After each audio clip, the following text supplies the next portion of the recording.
Regular meeting of the Finance Committee started. Just let the record reflect that Chairman Rendon asked Mr. Nájera to be here today as part of the committee. We do at this time have a quorum with Mr. Nájera and myself, and we're expecting Joseph, Dr. Holman to be here shortly. But we're going to go ahead and get started. At this time, do we have anybody signed up for public comment? No public comment. No public comment. Anybody in the audience that wishes to address the committee? All right, no takers. We'll move on to item number one then. Item number one is presentation, discussion, and possible recommendation of BPUB's financial performance report for the period ending April 30th, 2024. And Mike, in the interest of time, I know we've got a hard stop around 12:45. So if you want to just hit the major numbers and highlight any extraordinary items that you think should be brought to the attention of the committee, we'll go ahead and do that. Good afternoon, Mr. Chair, members of the committee. Mike Pettis, CFO. I'll be presenting the financial performance report for PUB as of April 30, 2024. So here we have the statement of revenues, expenses, and changes in net position. This is in accordance with generally accepted accounting principles. We'll start off with line 6, total operating revenues year to date. It's $117,097,000. Backing out the operating expenses, total of $107,718,000. We end up with operating income of $9,378,000 year to date. Great. Now, backing out the net non-operating expenses of $8,395,000, we arrive at income before capital contributions of $982,000. Adding in capital contributions of $7,110,000, we end up with an increase in net position year to date of $8,092,000. Here we have the summary of revenues and expenses on the flow of funds basis. This is in accordance with the bond ordinance. So here I'll just touch off on line 7, line 12, adjusted gross revenues were $95,076,846. This is the basis for the 10% City of Brownsville transfer calculation. Once we back out the O&M expenses, other non-operating expenses, our debt service obligations there on line 16, and the COB usage of $3,507,000, we arrive at line 18, $20,348,000 year to date. Now, backing out the line 19 transfer to the City of Brownsville net of the usage of $5,999,000, we end up with a balance available for transfers out of $14,348,000. Now, that balance there was used to fund $9,386,000 in the CIP budget, leaving a balance of $4,962,000 that flows, replenishes the improvement fund year to date. Great. And Mike, this is 6 months plus 7 months in. 7 months in, correct. Okay, thank you. And so the only thing I would point out here on the statement of net position would be if we focus here on line 18, this is we had an under recovery at the end of last year of $19,498,000, right? This year, we've been able to bring that down and now end up with here in line 38 an over recovery of $7,818,000. So about a $27 million turnaround. So we're in a good position going into the summer. Any questions? Any questions? No? Thank you, Mike.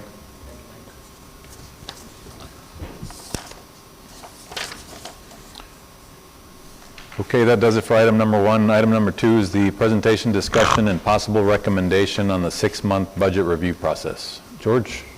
Good afternoon, Mr. Mr. Chairman, members of the committee. My name is George Rangel. I am the finance manager, and I'll be presenting the fiscal year 2024 6-month budget review. So I'm going to start off by talking about the process itself and what that entails. So March 31st marks the halfway point of our fiscal year. So this triggers our 6-month budget review that finance coordinates to ensure that the approved O&M budget is accurate and on track. Once all the expenditures for the month have been recorded, the month is closed, and then we pull reports that show the approved budget, what the year-to-date actuals are as of the end of March 31st, and then we do a calculation to see how much has been spent versus the budget numbers. Then we also look at that same information for the prior fiscal year, just so there can be some comparisons when we give those out to the different departments. The budgets are then reviewed by the finance staff, and specific accounts are identified for review based on that percent spent column that I talked about, and the previous year spending trends. And then those are forwarded to the departments for their comments. During this process, finance and departments have several conversations where we talk about their spending levels, if they're on track, or if adjustment needs to be made at this time. These conversations are really crucial for finance to understand the spending levels of the department. I'll give you an example. My department is a small department. We have a large part of our budget that is spent on software fees that are done once a year, and so those don't get paid until August. So even though on March 31st, I still show about a very low percentage completion, I know that at the end of the year, I'm gonna have that spent based on my spending levels. And so that's kind of the things that we're trying to figure out when we're talking to the departments. Really what we're trying to understand is, has anything changed significantly from when we started preparing our budget last year to what y'all are spending now? And if that's the case, then let's make those adjustments now as we move throughout the year to make sure that they have enough to sustain the day-to-day operations of the organization before the fiscal year is over. And so once these are interdepartmental transfers are often needed to replenish accounts that are over budget. However, sometimes the departments will identify budget amounts that will no longer be needed, maybe priority shifted, maybe vendors change their fees, and so all of that gets done when these conversations are had with the departments. And so once these discussions with the departments are completed and the transfer forms have been processed, an email is sent to the departments letting them know that the review process is complete on their end. And then I did want to include some of the reports that we generated just to kind of show an overall total of where we are across the board. And so if you see there at the bottom, our fiscal year 2024 approved budget is at about 46 million. Year-to-date actuals as of March 31st, we're at about 18.4, puts us at a 39.95, or roughly 40% spending of where we should be, right? And that kind of gives us an idea of where we are throughout the end of, through the midpoint of the year. And then we do have it broken down by departments if you all want to go through those as well. And then on this page here, we did want to include some information on the fuel and purchased energy. And if you see there at the bottom, we had a budgeted amount of 94.7 million. Year-to-date spending as of March 31st, we are at 30.6 million. So roughly 32% of the overall budget that has been spent. Usually the summer months are when those prices go up, right? So we'll see that spending increases as the summer ramps up and we start seeing those prices going up. And then we did want to include some information on our personnel. We had a 58.7 million budget set aside for personnel. Year-to-date actuals as of March 31st, we're at 27.8, so roughly about 48% for a year-to-date. So that's pretty much in line where we should be. Great. George, was there anything that caught your eye as extraordinary or out of what you would consider to be normal for the first 6 months? No, nothing too out of the ordinary. The only thing is that we did on this slide we did have some departments that, like I mentioned, some projects kind of stalled out. So we had to put a stop to that. So the anticipated costs associated with those stopped, and so those were transferred into our contingency pool, which we then used to reallocate throughout the organization on an as-needed basis. Okay. Yeah, but nothing too out of the ordinary, no. All right. Without going into much in depth, on the ERCOT charges, you've got it at 98.15%. Is that normal by this time of the year? Honestly, I don't know if this sounds right. The ERCOT?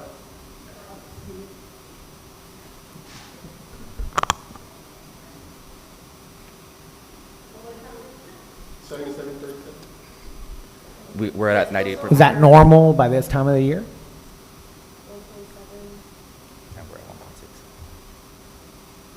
Yes, those are our settlement charges, and that really is all market driven. So Okay. whatever it is that the market is doing. Is what they- is they will passed through, fluctuate. basically. Right, it could be that Okay. during the summer they'll see a benefit on it, and it'll probably stay around the 98%. Okay. But at the same time, it could possibly go up as well. Okay. Thank you. Can you offer a little bit of color as to how those charges are assessed? There are different ancillary charges, there's different, some of them are based on load ratio. Some of them are based on just what the market prices are doing in general. It's just, again, market driven based on load, but based on demand, based on supply. It's really what. So not something that is within your control? It's just, No, not on the ERCOT charges. Right, they're just pass-through charges. Correct. they wired me directly. Yeah, I'm special. Thank Some of you. us are- Thank you very much. Thank you. Thank you, Cassandra. Thanks. And so that is all I had on this particular item. I don't know if y'all have any other questions. All right. That was it. Any additional questions? No, sir. No. We got it. Thank you, George. Thank you. So, Item number 3 is yours as well, George. It's the presentation, discussion, and possible recommendation on fiscal year 2025 budget kickoff and budget calendar. yes, thank you. Included in your packet, you should have the budget process timetable. Budget season is upon us. We are planning on kicking that off this coming Monday, June 3rd. Of course, there has been some preliminary work that the finance team, along with IT, has been working on prior to having this kickoff open up. We've been changing our data tables, all of the information, making sure that we are having the right year for the fiscal year coming up. And so we want to start off with the line 2, which is June 3rd, our budget kickoff. That's when we distribute all of the instructions, all of the forms, all of the requests for projects that are sent out to the departments for them to start working on those. We give them about roughly 2 weeks to get those into us, to give us enough time to start working on the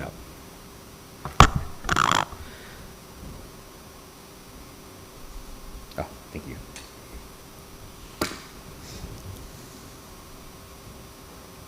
So we give them about 2 weeks to go ahead and get that information into us. If we move over to line 4, June 5th, that's when we go ahead and present our budget process timetable to the Finance Committee. We did have to make some adjustments because of the movement in schedules. And so I just want to clarify that this schedule is tentative, right? We kind of outlay it so that we give ourselves deadlines of what we should hope to accomplish. But at the same time, we understand that things happen, and so things might get moved, shifted around, and we'll adjust as necessary. But all of it culminates up to the September board meeting, where we plan to have a balanced budget presented to the board. Obviously, there'll be several meetings that we have with our directors, our executive team, with the finance committee, with one-on-ones with each of the board members, so that by that September board meeting, everybody's caught up to speed on all the things that got incorporated into the budget, and hopefully get that passed without any issues. We do need to have that passed, obviously, before October 1st, because our fiscal year does start October 1st. Great. And I think that's all I had on this. Any questions on the schedule itself, or? Any questions for George? No? Thank you. Great. Thank you. Well, good luck with kickoff, George. Thank you, I appreciate it. That does it for item number 3. Item number 4 is the presentation and discussion on the restructuring of the credit card fees. How you doing, Eddie? Doing well, thank you. Members of the committee, how are you? Doing well. Thank you. My name is Eddie Campirano. I'm the customer service manager. And so we're going to talk a little bit today about credit card payment analysis and restructuring of fees, possibly.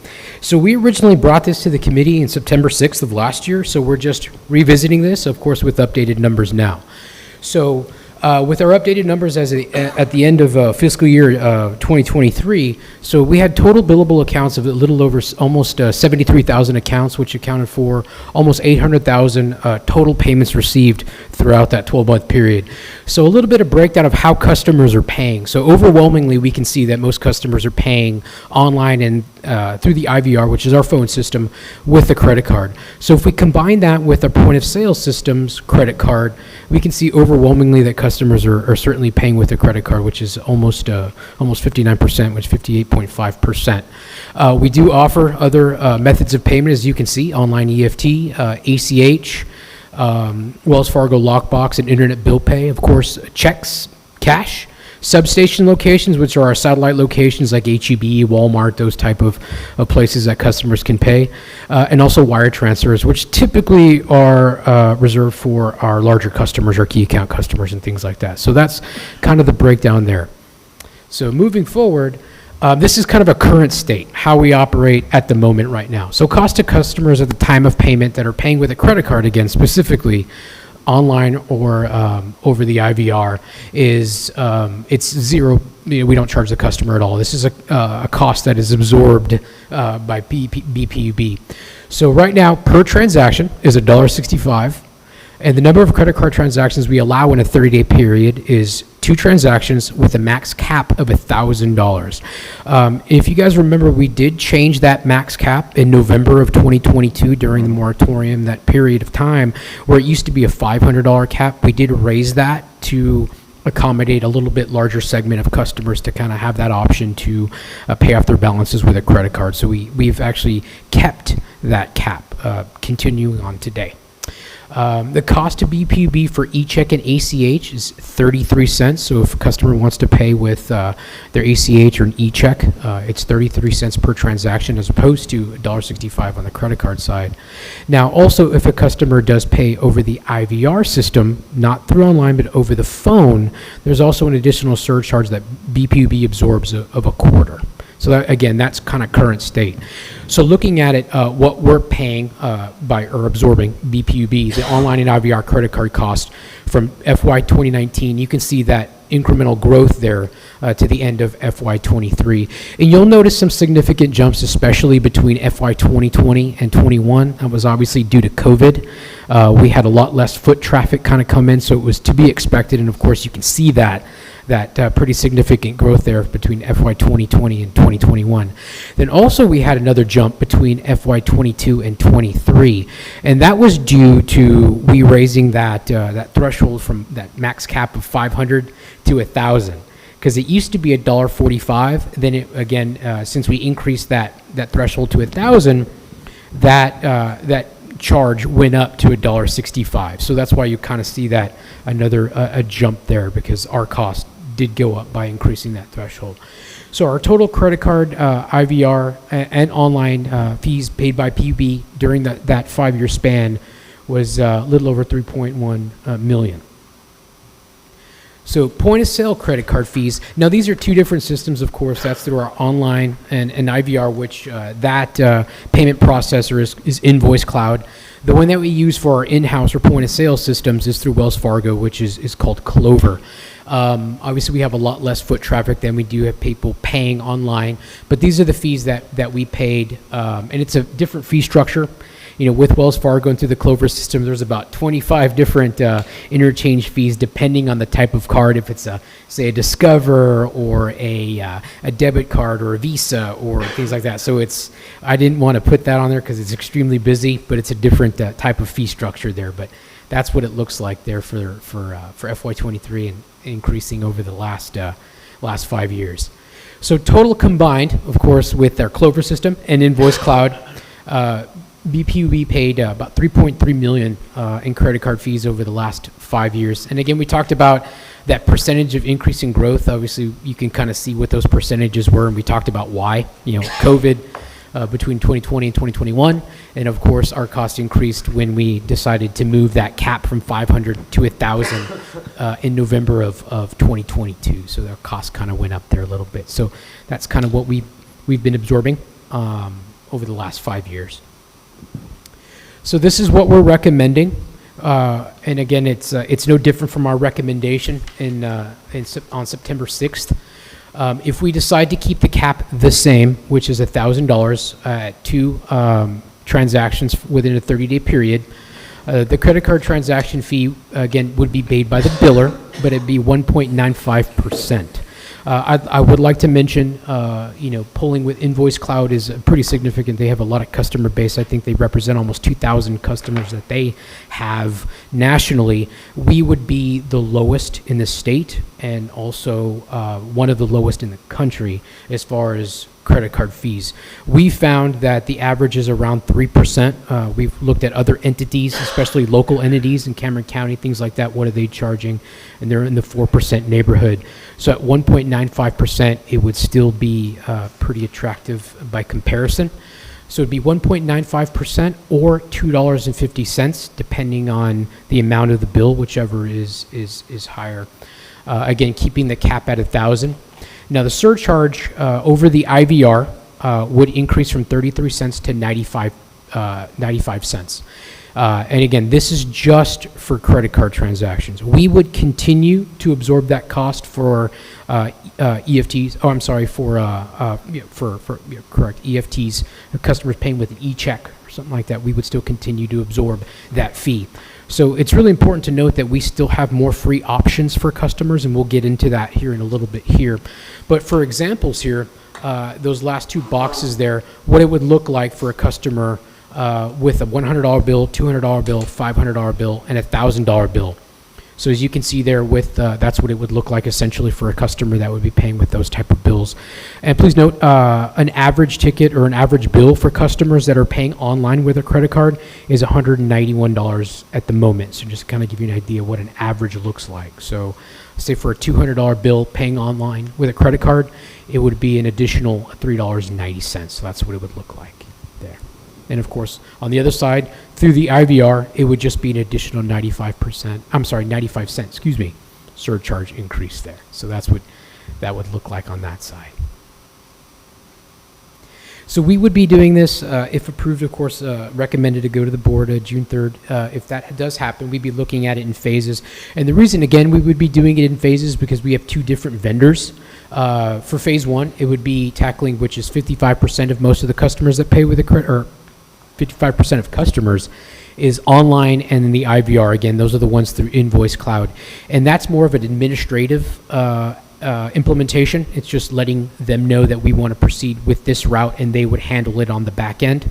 Now, phase two is a little bit different. Again, it being a different vendor, we would have to look into changing our actual point of sale machines and going with Invoice Cloud as opposed. It's not a difficult process. It's just slightly different. So we'd be looking at it, tackling it, in two different sections. So again, that phase two would be representative of 3.5% customers out of the total, transaction count. So it's not a very large segment of customers for that. Does phase two cost any money? Stage two, Since we got to change devices? so it would, stage two, again, for the customers, it'd be our recommendation would be, it would follow the exact same fee schedule as the online or IVR at 1.95%, but at cost to Brownsville PUB, instead of that $35,811 that we paid for FY23 in credit card fees, our cost for this would be for the point of sale machines themselves. It'd be, we lease the point of sale machines. We would be leasing 9 of them at $40 a month. So going from the credit card fee that we absorb now, which is $35,000, our cost would be $4,320 cost to PUB to lease those point of sale machines. And we did test. Thank goodness there's an Invoice Cloud, a local office here, so we did get a chance to kind of touch and feel and play around with these machines to make sure that they would work with our operation and of course our billing, and see that they would get them in the hands of our employees that would be taking these, and it was successful. So it is something that we know that we can implement. Hey, Eddie, just a quick question. Going back to Sure. slide 3, just to confirm, the cost to PUB is $165 per transaction regardless of the amount? Correct. We do have a minimum of I think it's $25 minimum, but so yes, regardless, say if it's $25 or in this case $999.99, it's still $1.65 per swipe. Yeah. And so is there a reason that you're looking at that percentage fee versus just the flat fee to recover PUB's cost? This is what you're talking about. This is the 1.95%. Yeah, it looks like the minimum proposed is $250, right, which would cover the cost to PUB. Correct. If you go to but it's minimum, and then you go to the percentage, Right. Which is for the higher amounts. So I just want to make sure I'm understanding this. At that point, you're no longer just recovering BPUB's cost. You're generating additional fee revenue? No, this entire program, it would be complete pass-throughs to the customer, so there's no generation of revenue for this whatsoever. So that's what Invoice Yes, is. this is what Invoice Cloud charging. is negotiated for us as far as interchange costs go. So, Okay. very good point. Yeah, there's no revenue stream to this whatsoever. It's a complete pass-through to the customer. Okay. I didn't understand, I didn't quite understand what was being proposed there and what was being presented on slide 3. Great question. Thank you. Okay. I I can imagine, just based off what I remember of the conversation last year, that the board is going to want to see other options. So, okay, what happens if we drop from 1,000 to 500? Yeah, as the max cap. Is there a reason we limit it to, 2 credit card transactions per month? And, what other knobs do we have to pull to try to reduce costs? Now that the customer is going to be paying, the fee themselves, we could possibly increase the number of credit card swipes as far as limiting, instead of limiting it now, because again, we're absorbing that cost. So now that, that 2 swipe limit could possibly be increased, because if they're paying the cost of that, then, who do you to tell me I can't swipe it 10 times if I want to, if I'm paying it, correct? So that's an option that we can certainly explore. Now, if we do have 2 other options available to customers too that we explored. If we increase that credit card limit to say 5,000 or 10,000, what that would look like, and that percentage that would be assessed to the customer does increase. But our recommendation is based on what we're seeing as far as an average customer. But if we lowered it to $500, we can explore that as well. We can see what that looks like. I mean, it would be good to bring options, to the board. Like, hey, look, this option is passed through everything directly to the customer, which makes a lot of sense. But I know there was a lot of pushback on. Right. Instead, we could say, hey, let's reduce our maximum amount to 500 or 250 or whatever, and then that allows us to get this type of savings. Okay, that's something that we can certainly look into. We did provide other options here. Does not include the $500, but that's something that we can engage the vendor and get some numbers on. But if we increase that threshold to say $5,000 cap, which we know that an average bill, this would really just simply impact more of your smaller commercial that are kind of already established. But if you notice here, there's an error here. There shouldn't have a dollar symbol there on that 2.25%. But if we did raise that max cap to 5,000, it would raise that 2.25%, so it would Right, kind of that's going negatively the wrong affect, and of direction, course, it would go up to, actually, it would be, there's an error here that will be updated if we do get the recommendation to present this to the board. It's actually 2.5% if we do raise it to $10,000, but $500, we can definitely include that as an option to explore that. Well, and just how much money would we save just with that simple change? So we would be saving, we can bring that to the board, but it would be in the neighborhood of annual cost of about, just to give you an idea, this past fiscal year, we paid just shy of $800,000, so about $791,000 in credit card fees. Now, we still have some costs, especially with the point of sale machines, which we talked about was about $4,000, but you're still looking at in excess of $750,000 savings to the utility. Yep. So it's significant, and it's growing too, of course, that more customers as our customer base increases, and also customers are migrating towards credit card payments and things. So it's we're anticipating over the next few years, if remaining unchanged, that we would get to $1 million annually pretty quickly in the next few years. And you're collecting how much? As far as collecting, it's, Are you charging any fee whatsoever right now? no, No. we are not. Again, so very good question. So going back to, I know that we wanted to explore, and the question last time we presented this is, what are the free options if something like this would be implemented? And basically the answer is every other method of payment other than credit card. So which means, again, your checks, your cash, your online check, wire transfers, everything would still remain at no cost to the customer. Okay. All right. And another big question that we had also was, how would we communicate this to the customer if this does come to fruition? So our communication strategy with this, and of course teamed up with Invoice Cloud's marketing team and our PR folks, is basically no customer would get left behind. So regardless of how they pay, a lot of customers are on e-bill, like myself. How would we reach those customers? Well, Invoice Cloud already has email addresses for those customers who've opted in, like myself, and who don't receive a paper bill. They would be contacted via email. Very similarly how I already received my invoice and receipt, I would get that notification. Pay by text, same thing. Those customers receive an email because that's how they receive an email receipt. All customers that have a mailing address on file, which is all customers, potentially would get, of course, depending on what's decided on the communication strategy, would get a bill stuffer or some sort of notification. Of course, direct mail, email campaigns, everything. So we would be able to target every single customer through different methods of communication to certainly get this out. And if we do take this to the board and it is approved, there is going to be approximately a 6 to 8 week implementation period. So there is time, and of course we can also dictate when we want this to go live to effectively get this message out. So just one suggestion would be, one, to get the input from our PubCap. I don't know if this is something that you've discussed with them or not, but being that that's our, community advisory panel or consumer advisory panel, they may provide some insight that would be helpful.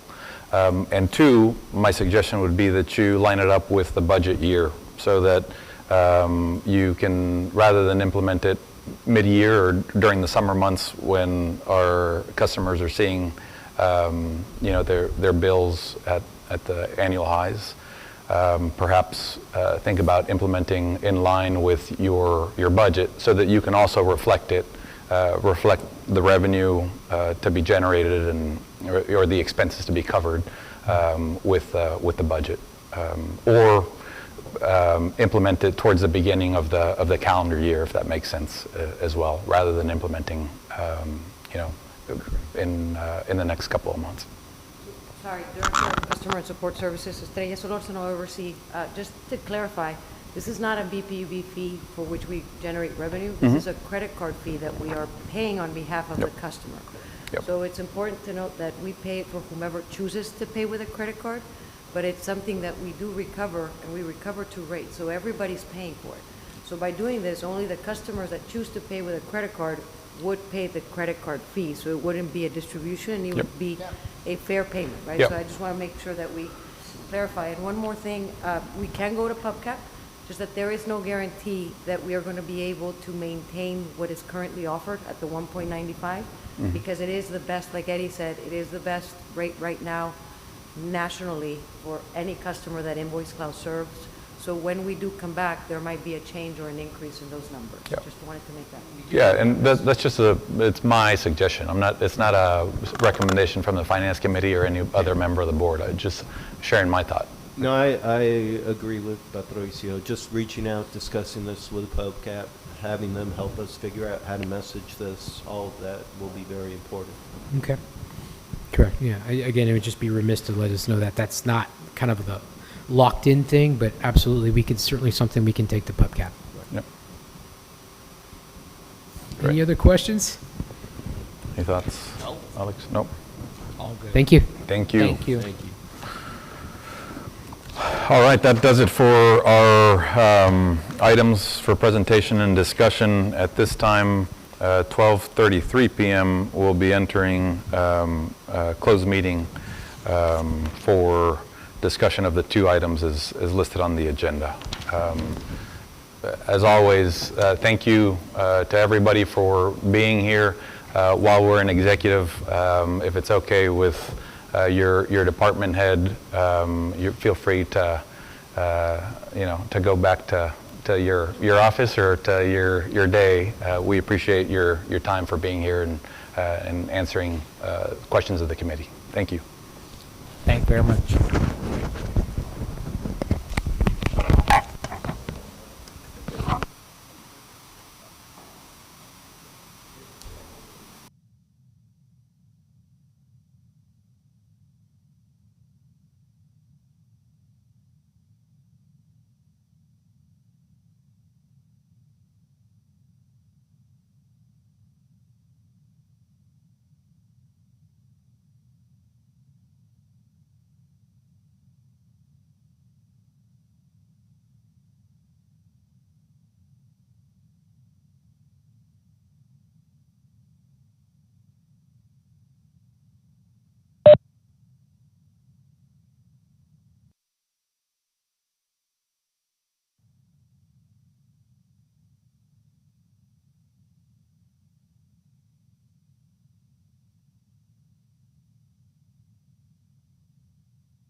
It's good to have you on board. We've got a good team. Oh, yeah. But it always helps to have, you know, good counsel as a board member. So, yeah, appreciate it.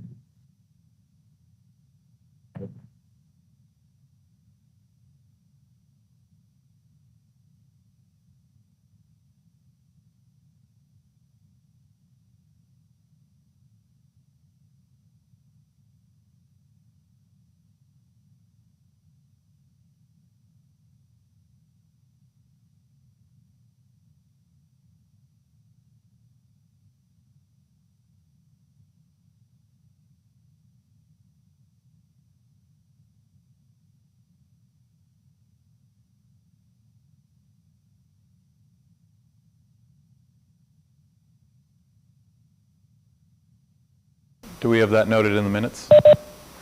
No. Do you want to repeat that, Juan? Yeah, just a note for the minutes, Mr. Nahara exited the closed meeting at 12:43. All right, thank you.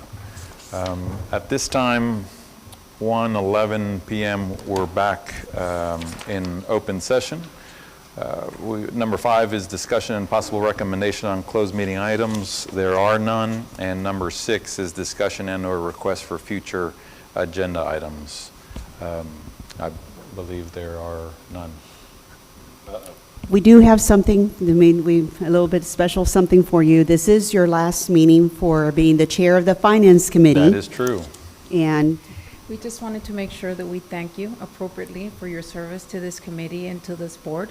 We know it takes a lot of commitment and a lot of time away from friends and family for the most part. So for your sacrifice and for your service, we wanted to thank you wholeheartedly.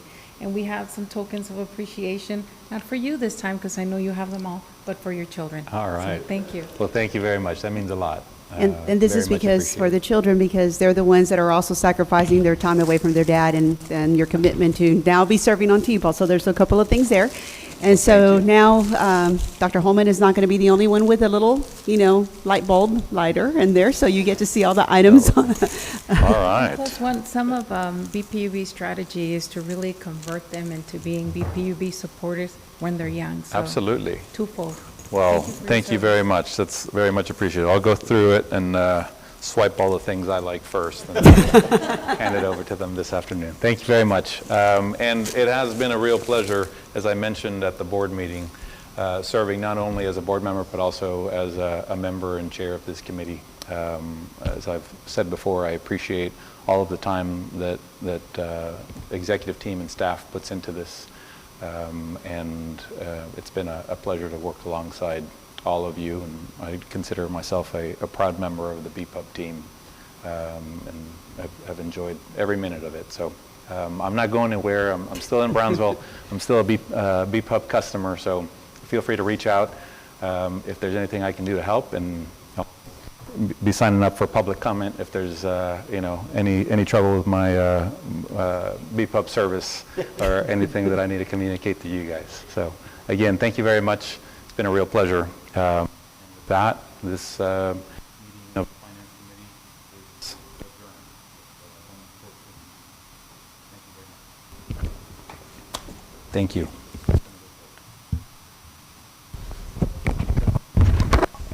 I know you're not gone, but I